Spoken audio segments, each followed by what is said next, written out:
Welcome to the first part in the series, which will go through the step-by-step design process for a MPPT controller. This is going to be quite a simple project where there will be a buck converter implemented, which will be controlled by an ESP32, and then there will be additional devices to support the measurement of the input and output voltages. So this will be what the final product would roughly look like, this being the 3D render of the project. So in the first part of the series we will be covering the schematic design. So coming to the schematic, so this is the schematic for the project. So schematic has two pages. The first page mostly covers the power section, and the second schematic mostly covers the section for the microcontroller interfacing. So coming to the first part of the project, which is the core centerpiece being the buck converter. So this part is a simple implementation of a buck converter driven by the TC442 IC. This IC makes sure that the MOSFET has a sufficiently large amount of drive current. There is also a jumper link present at the power supply pin for the driver IC, which allows us to drive the IC at a higher voltage. So many of the MOSFETs, they require maybe 10-15 volts at the gate to completely saturate the MOSFET and have the lowest amount of on resistance. But at the moment how the project and schematic is laid out, it will only supply 5 volts, which is coming from the USB port. Due to that, if required, and if higher voltage MOSFETs are to be driven, the gate driver can be fed with a separate power supply by removing this jumper. The MOSFET in this case is taken as the IRL 540N, which is a low voltage variant of the traditional IRF 540N. Again, as I said, because the driver IC will be supplied with only 5 volts, the MOSFET, if it was not the low voltage variant, would not be able to fully turn on and would have a high on resistance. So because of the constraint that I have put into the schematic, we will be going with the low voltage variant of the MOSFET. But again, if a higher voltage MOSFET was to be put here, the driver IC would just require the higher voltage to be supplied by removing the jumper link and then feeding the high voltage into the supply pin of the IC. Then the diode for the buck converter is the SK1010. That is an SMD diode with a high current rating, and I've gone for an SMD diode simply because it makes the PCB layout a bit easier.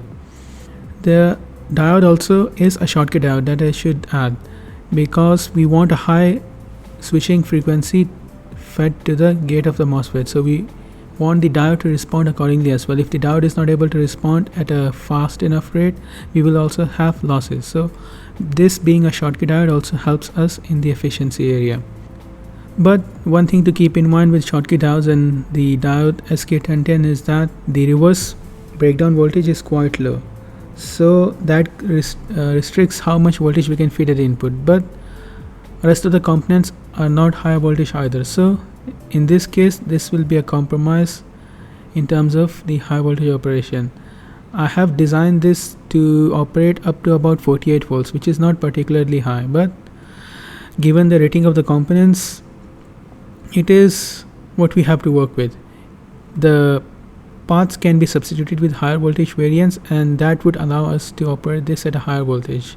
But as the schematic is, it is designed to operate at lower voltages. Then moving on to the inductor. The inductor is simply kept as a large footprint. It will be a wire bound inductor, which I will be custom designing. I have already made a prototype and measured it. That we will come back to as we move further into the project series. But this inductor and both of the capacitor, both of them are designed to be interchanged with whatever you have on hand or based on your design requirements. So if you want to design this buck converter with a higher inductance, you can do so. If you want to design it with a lower inductance to allow it to operate at higher frequencies, you can also do so. So the goal of this project is to develop a testing platform. The testing platform would be used to check for different algorithms being used to charge a battery or supply power to a load. So this buck converter platform is simply a development environment for testing out algorithms. So this is the footprint that I have chosen. This I will be using as a universal footprint for different inductor sizes. So I have tested this in the manufactured PCB, and I'm able to fit 1.2 millimeter copper wire through the holes quite easily. So if you are planning to replicate it, you can take a similar wire size and in similar inductor size. Again, the same applies for the capacitor. As I said, the inductors and capacitors, they have arbitrary footprints which can accommodate different values, different sizes based on the requirements and based on the design. Both of them are not fixed, but the values that are given here, they can be used as a starting point. You can have 470 microfarad capacitors. You can also have a 100 microhenry inductor. 100 microhenries is not that much of a large inductance, but for higher frequency operation you can get by with it.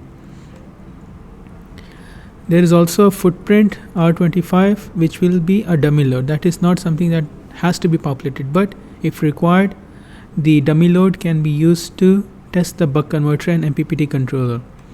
Again, this project, the main goal is to make it as easy as possible to have an all-in-one solution which allows you to do comparisons of different MPPT control algorithms. So the goal of the dummy load is simply to have a footprint for a device which eliminates another part of your testing setup, which is the load itself. So again, it is reducing friction. If you don't want to use an external load, you can populate this footprint. It is a large through-hole footprint with a ceramic resistor, and you can use the internal dummy load. But the dummy load that I have gotten, which is a large ceramic resistor, it is only rated at 10 volts. Having the constraint of onboard footprints, we cannot have really large footprints on it, otherwise we're just wasting PCB space. That said, if a larger load is required, again the connector for the external load will always be there. Another thing I want to add is that this resistor, it would be good if it had some toggle switch or it had some jumper link which could be removed or added in to separate this or isolate this out of the test setup. So as it stands, either you populate the footprint on the PCB to get a dummy load, or you do not populate it. There is no in between where you can populate it and then use a toggle switch to turn it on and off. That would have been quite a nice feature. In hindsight, I should have added that from the start. It could also have been done using a relay, but I did not want to overcomplicate this project, so I have not implemented that. That was one of the things I was considering, to put a relay which would enable or disable the dummy load. Having a relay is also difficult. Being a through-hole footprint, it does complicate the PCB layout as well. So whenever I can, I would try to go for SMD footprints. At the core of this project are the ADCs. So I've gone for the extremely common ADS1115 ADC, which is also commonly found in the breakout boards for Arduino compatible and ESP hardware. They also have really accessible libraries. That's another reason why I went for this exact IC, because I want this project to be a development platform. I want as little friction as possible between the user and the task they have to perform. So using an IC which is commonly used as well as has good community support, good open source community support, allows people to easily interface with the IC using libraries which are both present in MATLAB as well as in the Arduino compatible editors. So I'm using two of the ICs. Again, being an all-in-one solution, I wanted to measure the input power as well as the output power as well as additional parameters. So the first IC is responsible for measuring the differential voltage across the input shunt resistor as well as the input voltage. AUX1 is simply an auxiliary measurement port which is present on the board if you want to connect sensors, for example LDR, light dependent resistor, to measure the sunlight hitting the solar panel, or you might want to measure the temperature using a thermistor, or you could even measure the voltage coming from a amplified source. That could be a thermocouple development board, it could be RTDs. So to add flexibility and add dedicated ports for connecting additional measurement devices, I have kept the aux port. I have kept this aux port on the ADC IC itself is because the built-in ADC of the ESP32 is known to be extremely non-linear and it is not the most accurate. So having the critical parameters be measured by the ADC itself is going to be quite useful. The ready pin and alert pin is not a requirement, but I've still laid it out. SCL and STA, both of them are for the data communication.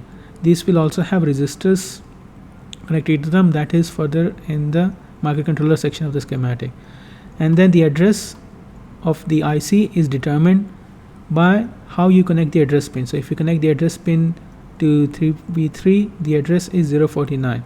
I have not double checked what the address is if you connect it to ground, but the address will change. That has to be updated in the documentation as well as in the schematic, but both of them will have a different address simply because the address pin is tied differently. One is tied to 3v3, the other is tied to ground. This IC is again performing a very similar task. It is measuring the voltage drop across the shunt resistor at the output, and it is also measuring the output voltage. And then the aux2 is again a port to measure some external parameter. The reason I have two ICs and I'm measuring input and output is that I also want the end user to be able to perform an efficiency measurement at the input as well as at the output of the buck converter. So if the buck converter is having losses, that can be accounted for by measuring the power at the input as well as measuring the power at the output.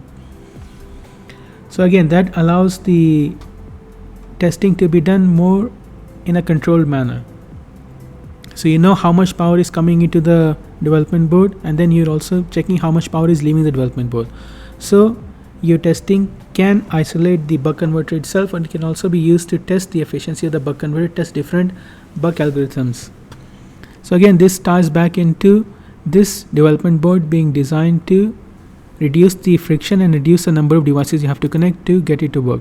You simply have to connect this to your energy source. Maybe it is a PV panel, maybe it is a wind turbine, a small scale one. Then you connect a load if you want to. Otherwise you can just solder in a dummy load. You can solder in multiple dummy loads by stacking the ceramic resistors on top of each other. You supply auxiliary power to make sure the power consumed by the PCB or the project does not interfere with your power measurements, and that's basically it. And that is how simple I wanted to make it for the end user. Instead of having multiple measurement devices, instead of having oscilloscopes, multimeters, data logging devices, all of that can be handled by this project. All of those devices are integrated here into a single board. One thing to note is that the voltage being measured by the ADCs, it has to be passed through a voltage divider. Otherwise what would happen is that the voltage at the IC would be so large that it would get damaged. So we are expecting to measure anywhere from 0 to maybe 50 volts. So that range cannot be directly measured by the ADC. So we have to scale the voltage down. For scaling the voltage down, I'm simply going to be relying on a voltage divider. So this is the voltage divider which I'm using. It is a 200:1 ratio voltage divider, both for the input and the output. So then moving on to the inputs and outputs themselves. So the inputs and outputs are quite simple. The input is fused with a 5 by 20 millimeter resistor, and there is a diode to protect the board from reverse voltage. This diode will only activate when the voltage is reversed, and then the false current will return back to the source and the fuse may or may not burn. This implementation of reverse voltage protection is not the best. It is quite primitive, but it is okay. The reason I have gone for a diode which is reverse biased in this configuration in normal operation is simply because I did not want to have a voltage drop across the diode if I kept it in forward bias in the normal operation. So in normal operation there will not be any losses through the diode that take place, and in a false voltage scenario where the voltage is flipped around, the voltage will return back to the source and it may burn the fuse. The reason I'm saying it may burn the fuse is because the current that will flow through will completely depend on the voltage source itself. Some voltage sources might not supply enough current to burn the fuse, so you have to be careful with the fuse itself. You might also damage your voltage source, whether it is a wind turbine or a PV panel. So again, you have to be careful with your connections. There are also capacitors present for Vaux. So V auxiliary is auxiliary power which is being provided to the system to not interfere with the measurements of the power at the input and output. So if you were to use the power which is generated by your source, you're basically adding an offset error of power which is not being wasted in the buck converter and not being delivered to the load. It is some power which is being consumed by your microcontroller. So just to isolate that, I have kept a Vaux port, especially because, as I said, this device is not meant to perform power measurements on large arrays. It's meant for small power measurements. Few solar panels in series, maybe a small wind turbine. If you wanted to use the voltage coming in from the input port and use that to power your microcontroller and everything else, you are able to do so by using this secondary buck converter. This is designed according to the datasheet of the LM2596S. This is an adjustable buck converter controller which allows us to easily implement a buck power supply. I have gone for a buck based power supply simply because most of the linear regulators, they are not able to operate at really high voltages. So as I said, the input voltage might range from anywhere from 10, 20 up to maybe 50 volts. So if you're feeding in 50 volts, even if you go for a linear regulator maybe in multiple stages, in case it was able to handle the higher voltage, it would generate an excess amount of heat. And to keep that heat as low as possible, I have gone for this IC. So this is not something I am planning to populate for the time being because I am not planning to use this feature, but I have kept all the components here, so in case I want to populate them in the future, I can do so. There is one switch present as well. The job of this switch is simply to decide where the power for the buck converter comes from. So you might feed it maybe, let's say, from a 12 volt lead acid battery, just because that's what you have on hand. So that can be used with this buck converter to reduce the voltage. The shunt measurements. So I have decided to go for 2 shunts in series because while I was searching through the list of parts available, I was able to get 2 shunt resistors at quite a good price, but the resistance of those shunts was quite low. So I wanted to have a larger voltage drop across the shunt resistors to make it easier to measure the current. So for only that reason, I have gone for 2 of them in series.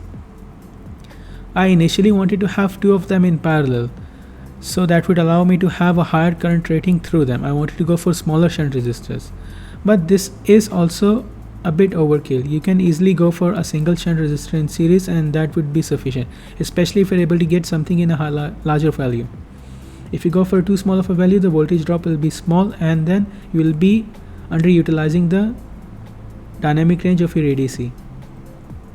I've also provided a connector for the differential voltage out if you want to measure it using an external source, maybe an external multimeter or external oscilloscope.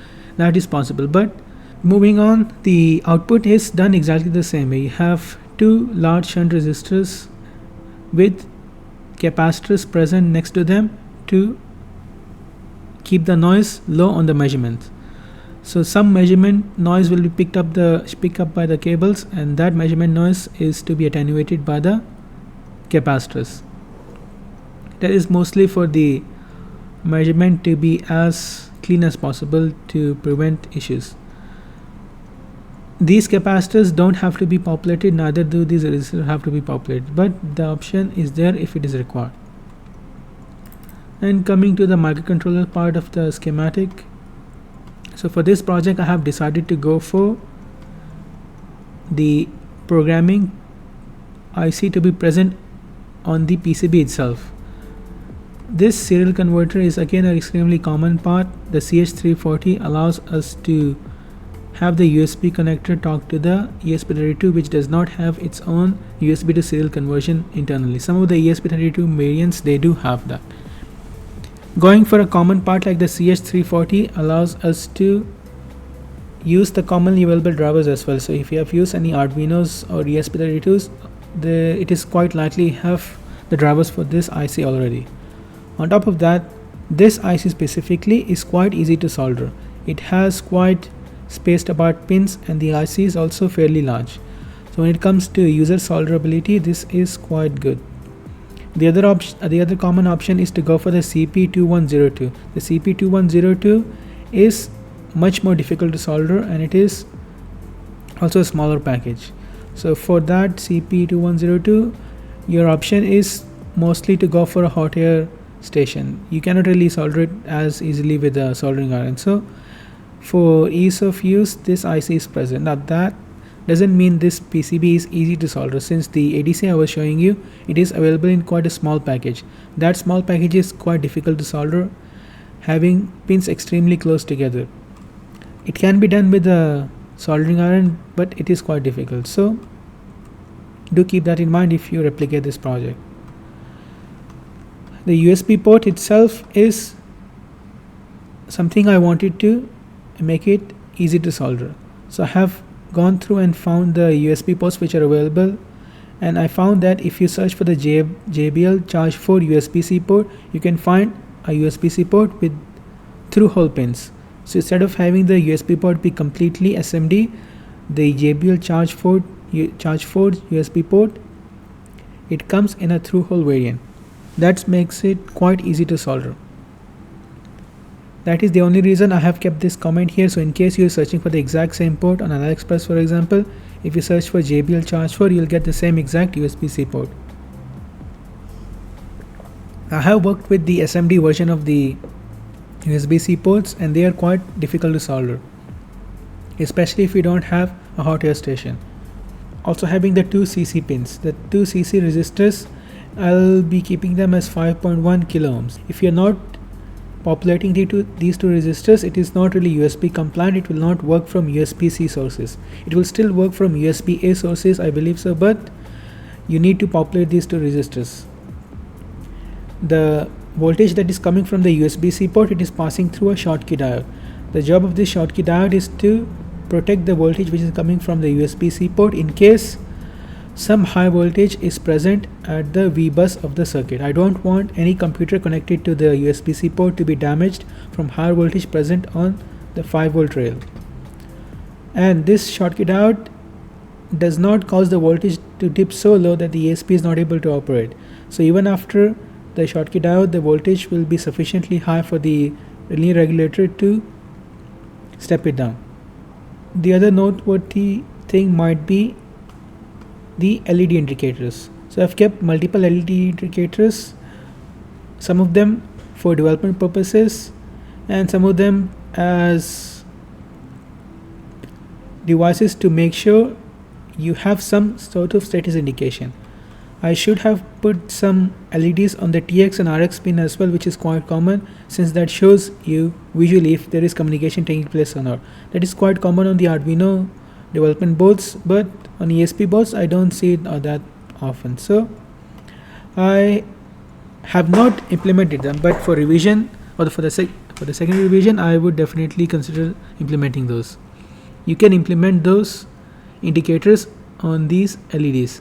The beat LED is simply, I kept it as a heartbeat to blink on and off to show that the microcontroller is still functioning. The fault is user configurable to show that maybe there is a fault that has taken place.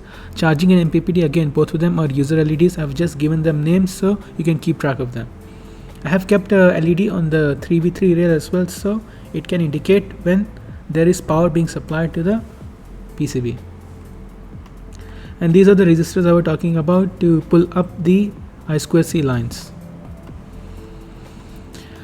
So I think that is a sufficient amount of detail covering this project. So the next part of this series will be going over the PCB design briefly.